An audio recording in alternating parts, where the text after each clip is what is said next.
On ne peut plus parler d'une Afrique, hein, parce que vous avez la RDC dans laquelle on avait complètement oublié l'agriculture, où j'ai vu des gens gratter la terre avec des outils en bois parce qu'ils ne pouvaient plus se payer le métal pour mettre au bout de leur houe. Et puis vous avez à côté de ça la Côte d'Ivoire, qui est quand même un exemple assez fantastique de développement agricole, qui a été pensé il y a 40 ans par un homme tout à fait remarquable qui est Abdoulaye Sabadogo, et qui s'est développé avec des hauts, des bas, des difficultés, etc. Enfin, qui est quand même une réalisation assez extraordinaire. Bon, moi je trouve qu'on n'en parle pas assez.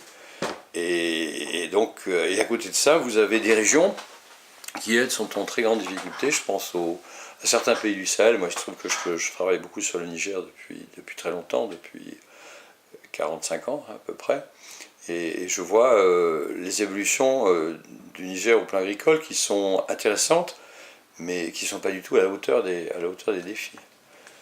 Défis démographiques d'abord, mais ça on peut en parler plus en détail. Il y a un pays qui avait 3 millions d'habitants à l'indépendance, qui en a 20 aujourd'hui, et si vous voulez, qui en aura, quoi qu'on fasse, au moins 42 millions dans 20 ans. Et s'il n'y a pas de programme de régulation des naissances mis en œuvre très rapidement et avec beaucoup de vigueur, on aura 89 millions en 2050. 2050, c'est dans 35 ans. Vous allez dire 35 ans, c'est l'infini. Non, il y a 35 ans, j'étais le directeur de l'AFD au Niger, où j'ai passé 5 années. À l'époque, il y avait déjà des famines, des problèmes, etc. Et on va à nouveau se retrouver dans des risques de famine au Niger d'ici une vingtaine d'années, tout simplement parce que le Niger ne peut pas nourrir. Au Niger, il y a 8% de la surface qui est cultivable, avec des aléas climatiques qui ont toujours été là, mais qui sont accélérés par le réchauffement climatique qui est déjà sensible aujourd'hui. C'est-à-dire le réchauffement climatique, c'est pas dans 30 ans, dans 50 ans, c'est tout de suite. On a une augmentation de la température moyenne, avec non pas une diminution de la pluviométrie, il y a une diminution de la pluviométrie qui est liée à une descente des isoyettes générale, surtout le nord du Sahel, le sud du Sahara, mais qui est historiquement présente depuis peut-être un siècle, avec des évolutions différentes entre l'est et l'ouest du Sahel.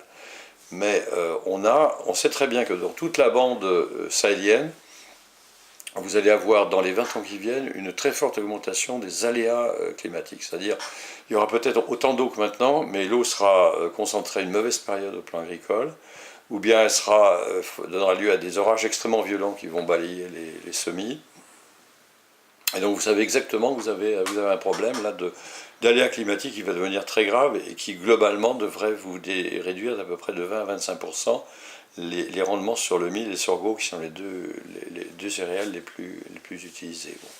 Alors si vous prenez un pays comme le Sahel, comme le Niger, encore une fois, c'est pas toute l'Afrique, hein, c'est un cas pas caractéristique, mais il se trouve que j'ai quand même pas mal travaillé là-dessus depuis un moment. Donc dites-vous qu'aujourd'hui, 20 millions d'habitants, vous avez un système agraire qui était optimal quand il y avait 3-4 millions d'habitants. Qui était optimal en ce sens que les gens cultivaient des surfaces très importantes, avec des jachères de très longue durée, et à des endroits un peu répartis dans le terroir, de façon encore une fois à répondre au risque de pluviométrie aléatoire, sachant qu'il peut pleuvoir dans un petit coin, il ne peut pas dans l'autre, c'est le mouvement des nuages, le mouvement des orages, etc. Bon.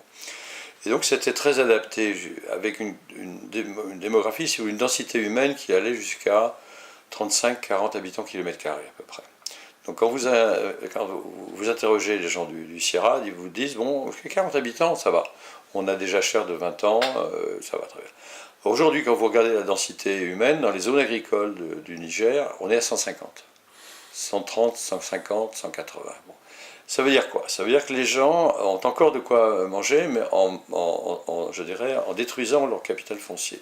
C'est-à-dire les jachères, elles sont passées à 10 ans, elles sont passées à 5 ans, elles sont passées, et puis il n'y a plus de jachères aujourd'hui. Pratiquement toute la terre est cultivée partout. Ça veut dire que ça va, ça produit encore. D'ailleurs, il pleut bien, ça produit encore, mais il pleut moins bien, ça produit de moins en moins. Bon. Et ils sont en train de détruire leur capital foncier dans un moment où vous avez une population rurale qui continue à augmenter, ce qui est unique au monde. Nulle part au monde, vous avez une population rurale qui augmente. Ça augmente au Sahel, c'est tout, point à la ligne. Bon. Et ça augmente de 2% par an, c'est-à-dire à toute croissance démographique qui a pratiquement jamais été atteint par la Chine globalement au cours de son histoire. Bon.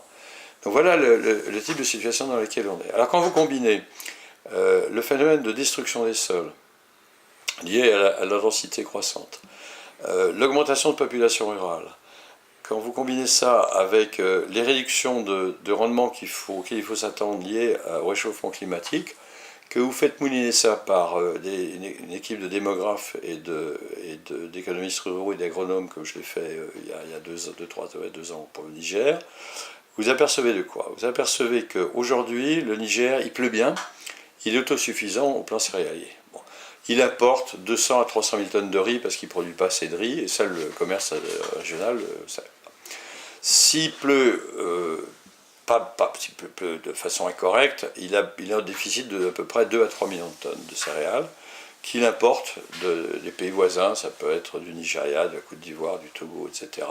Et là, le commerce interrégional, ça fonctionne assez bien pour 2-3 millions de tonnes.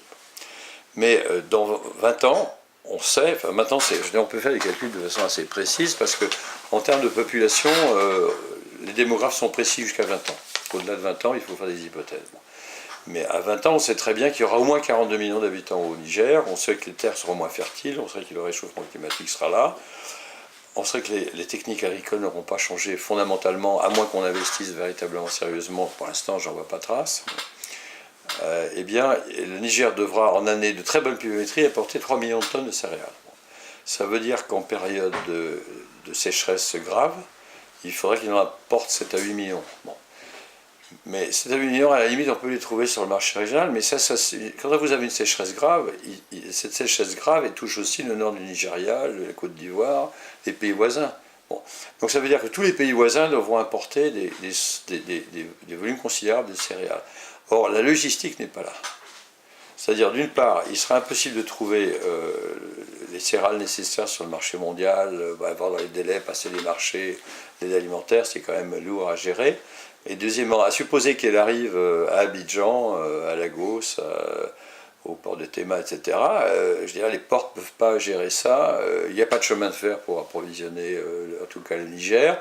Et il y aura des problèmes de famine dramatiques dans ces coins-là, qui vont ramener la population, il y aura des mouvements de population qui iront vers les villes, parce que là on pourra approvisionner d'une façon ou d'une autre, ils vont descendre vers le sud, où là ils ne seront pas très bien vus, parce que, je dirais, dans 20 ans, le Nigeria, il aura quand même, il va avoir 300 millions d'habitants par là, alors dans 35 ans il aura 400 millions, donc on voit bien que l'Afrique n'est plus continent vide, l'image qu'on donne de l'Afrique qu'il était il y a 40 ans.